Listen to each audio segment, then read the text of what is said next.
በጥፋታችን ዋጋ ሳይከፍለን በምሕረቱ ጥፋት ላይ ጥፋት በኃጢአት ላይ ኃጢአት ስንሰራ እግዚአብሔር ደግሞ ሌላ እግዚአብሔር የሚለውን ያነጻጸረን ማየት ነው። ሰው በተመቻቸ ሁኔታ ባለመኖር ነበር ወደ መኖር መጣ።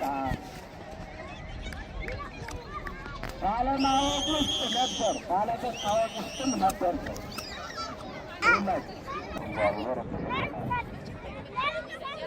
እግዚአብሔር ማለት ሲተረጎም ከእኛ ጋር በሐሙሱ እንዳስተማረ ላይ ነው የተናገረው።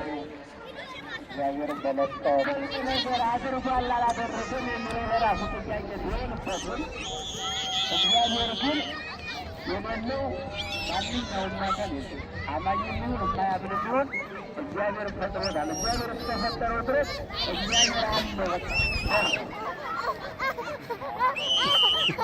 ላይለምነው ይችላል፣ ላያውቀው ይችላል፣ ላይረዳው ይችላል። ያመሰገነው ሰራው ይባላል። አሃዝ ብሎ ዋድቶ ጠጋታ የሚናገር ድረስ እግዚአብሔር ሰው የሚባለው ድንግል ማርያምንና እግዚአብሔርን ያገናኘ ያመሰበቃት እናንተ ቃለው እንቆየው